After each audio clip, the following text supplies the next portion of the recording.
Hello guys, welcome back to another video with me. If you're new here, hello and welcome. My name is Chloe, and if you're not new, hello and welcome back to the channel.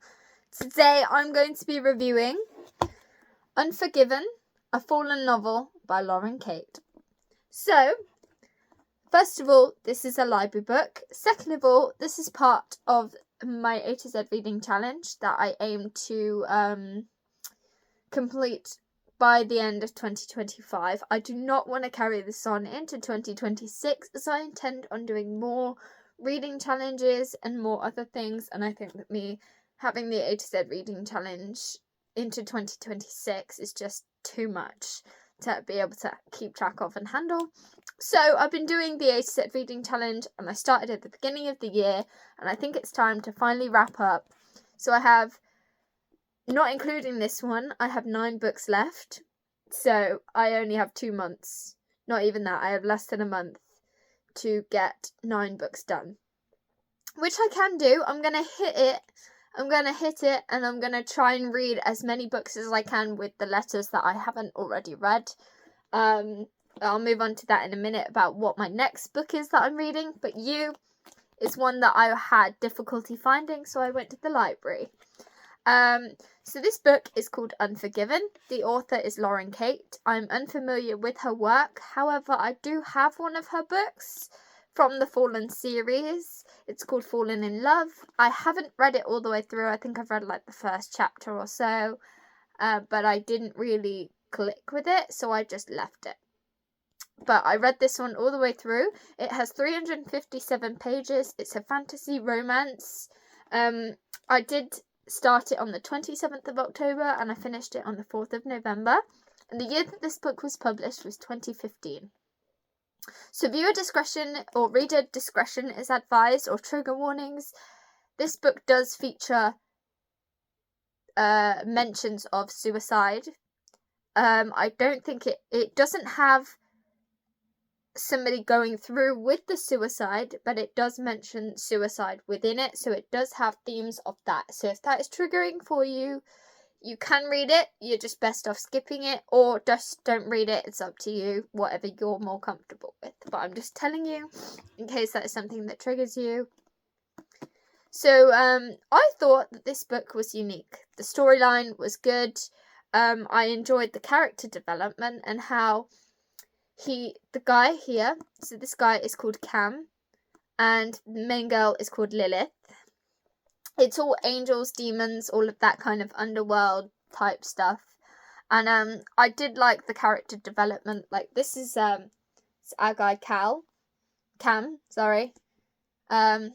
he's a bit of a fitty. What I like about this book is, I don't think I'll be able to show it on the camera, but he does have wings on the book.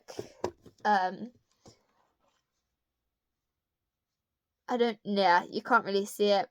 He does have wings that kind of like, in the light, you can see the outline of them, which I thought was quite cool, because he is a fallen angel.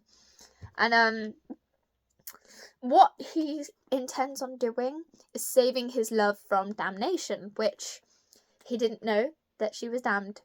But I felt that the communication of the characters was a bit lacked.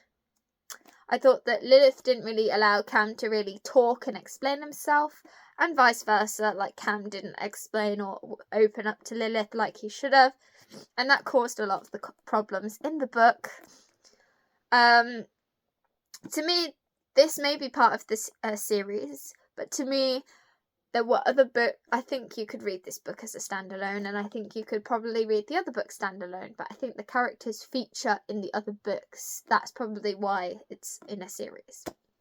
And there was no sex scenes in it, so it's perfectly fine. It's just just suicide that is mentioned. So if that is something that you don't like. So there was a character in this book called Luke. I mean, it's Lucifer, but he had it shortened. He shortened it for the purposes of revealing himself to Lilith. And so I was unsure, because it was spelled Luc, so I was unsure if it was Luke or Luce, because it's short for Lucifer. So yeah, I was just calling him Luke because, yeah. But I'll read the blurb. TikTok. Cam made a bet with Lucifer. He has 15 days to make Lilith fall in love with him again. 3 millennia ago, he broke her heart, and she's been serving a punishment for his crimes ever since. Now she can't stand the sight of him. With the deadline looming and Lilith's high school prom just round the corner, Cam has everything to play for. If he succeeds, Lilith will finally be free, and they can be reunited in their love for one another. If he fails, there's a special place in hell just for him. Heaven is being with the one you love. Hell is being kept apart. Where will Cam fall? Right at the end. The ending is really sad, I have to say. But, and I would rate this book 4 stars. And I do like how the book went back in time, by the way. Yeah. But I would rate this a 4 star. It wasn't perfect in terms of it wasn't making me go, but it was an enjoyable read, and I did read it in quite good time. It is a library book, so it is due back in the library at the 17th of November, so I will be returning that. So if I do a video at the end of this year and I don't have this book or Emily the Strange, that's because they're back at the library. But I am doing I'm doing a giveaway at 250 subscribers, so please make sure you are subscribed. It's UK based only for now because 1, I don't have that many subscribers, and 2, shipping internationally will be very costly and I don't have that much money. I aim to do more reading challenges next year, hence why I want to wrap up the A to Z reading challenge. So the book that I'm starting reading now is Into the Forgotten Forest by River J. Hopkins. I've literally only just started, but it begins with I, so we're going to read it, and that'll be my I. So yeah, if you enjoyed this video, I will see you in the next one. Please make sure you leave a like, a comment on what books you think I should read, and I'll see you in the next one. Bye, guys.